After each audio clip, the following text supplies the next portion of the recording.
আসসালামু আলাইকুম। দেখেন এইমাত্র ৪টি আপডেট নিউজ আপনাদেরকে দেব। শুধুমাত্র হজ যাত্রী ব্যতীত মক্কাতে অবস্থানরত প্রত্যেকটা প্রবাসী ভাইয়ের কে মক্কা ত্যাগ করতে হবে। যদি আপনি মক্কা রিজনের আকামা হোল্ডার হন সেক্ষেত্রে আলাদা কথা। আর যদি মক্কাতে আপনি থেকে থাকেন, আপনার ফ্যামিলির কেউ থেকে থাকে বা আপনার আত্মীয়-স্বজনের মধ্যে কেউ যদি থেকে থাকে তাহলে ৩০ তারিখের আগে আপনাকে মক্কা ছাড়তে হবে, তা না হলে পড়ে যাবেন মহাবিপদে। ঠিক এমনটি ৪টি গুরুত্বপূর্ণ তথ্য আজকে সৌদি মন্ত্রণালয় থেকে দেওয়া হয়েছে। এই ৪টি তথ্য নিয়ে আপনাদের মাঝে আলোচনা করব, সুতরাং সাথেই থাকবেন এবং ভিডিওটি যদি ভালো লাগে অবশ্যই একটা শেয়ার করবেন, কারণ আমি আপনাদের মাঝে নতুন নতুন তথ্য ও সত্য খবর প্রকাশ করার জন্য ভিডিও নিয়ে আসি। দেখুন, ১ নম্বরে বলা হয়েছে যে সকল প্রবাসী ভাইরা আপনারা বাংলাদেশ থেকে আসবেন, দেখুন আপনাদের কিন্তু আজকেই লাস্ট ডেট। আপনারা আজকে রাত ১২টার মধ্যে আপনাদেরকে প্রবেশ করতে হবে সৌদি আরবে, অন্যথায় আপনারা প্রবেশ করতে পারবেন না। একদমই টোটালে ২ মাসের জন্য কিন্তু সৌদি আরব বন্ধ হয়ে যাবে শুধুমাত্র বড় হজের জন্য। এবং কবে খুলবে এটির বিষয়ে আলোচনা করব, সুতরাং সাথেই থাকুন। নাম্বার ২, দেখুন এখানে বলা হয়েছে শুধুমাত্র যে সকল প্রবাসী ভাইয়েরা মক্কাতে আছেন, আপনাদের মক্কাতে ইকামা আছে, আপনারা মক্কাতে কাজ করেন, আপনার কপিল মক্কাতে, আপনারা শুধুমাত্র মক্কা থেকে প্রবেশ বা বের হতে পারবেন, তাও কিছু পারমিট এর মাধ্যমে। আপনার অফশোর আইডি থেকে হয়তো পারমিট নিতে হতে পারে, এবং পারমিট নিলে আপনি বের হতে পারবেন এবং ঢুকতে পারবেন।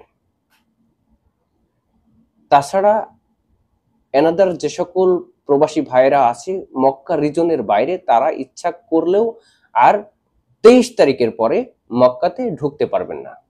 দেখুন, আরেকটা তথ্য আপনাদের মাঝে দিয়ে রাখি, যে সকল ভাইরা এখানে ৩ নম্বরে যে আইনটা বলা হয়েছে সেটা হচ্ছে আপনার পরিবারের লোকজন বা বাংলাদেশের যে সকল উমরা করতে এসেছে সৌদি আরবে, আপনাদের কিন্তু অবশ্যই ২৯ তারিখে উমরা শেষ করে বাংলাদেশে চলে যেতে হবে, তা না হলে বিপদে পড়বেন, এমনকি আপনাদের জরিমানা ও জেলও হতে পারে।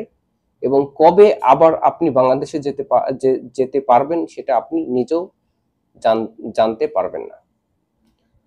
দেখুন, ৪ নম্বরে আরেকটা গুরুত্বপূর্ণ তথ্য দেব, সেটা হচ্ছে যে সকল প্রবাসী ভাইদের মক্কাতে, দেখুন আপনি মক্কার আকামা হোল্ডার, আপনার মক্কাতে ফ্যামিলি আছে, আপনার হচ্ছে আত্মীয় স্বজন নিয়ে আপনি বাংলাদেশ থেকে জিয়ারা ভিসা বলেন বা ভিজিট ভিসা বলেন, আপনারা মক্কাতে অবস্থান করছেন, আপনাদেরকেও বলা হয়েছে আপনারা ২৯ তারিখের আগে মক্কা ছেড়ে আপনার আত্মীয় স্বজনকে অন্য কোনো রিজনে যদি পাঠাতে পারেন তাহলে পাঠিয়ে দিতে হবে, তা না হলে আপনাদেরকেও হয়তো বিপদে পড়তে হতে পারে।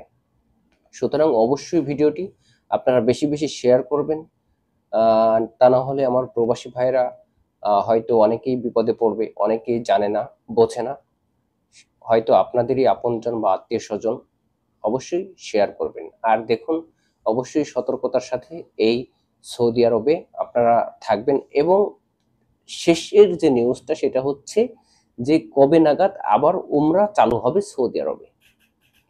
সৌদি আরবে এখানে দেখুন যে ৩ নম্বর বিজ্ঞপ্তিতে বলাই হয়েছে যে সৌদি আরবে জুন মাসের ১০ তারিখ থেকে পুনরায় উমরা ভিসা বা উমরা যে রেসিডেন্ট, যে সৌদি আরবে যারা উমরা করতে চায় বা অন্য অন্য দেশ থেকে যারা উমরা করতে চায়, ১০ জুনের পর থেকে পুনরায় চালু হবে। এবং যে সকল প্রবাসী ভাইরা আপনারা আজকের পর থেকে সৌদি আরবে আর ঢুকতে পারবেন না, তাদের জন্য বলা হচ্ছে যে আপনারা হয়তো ১০ জুনের পর থেকে আবার সৌদি আরবে পুনরায় ঢুকতে পারবেন। ধন্যবাদ সবাই, ভালো থাকবেন।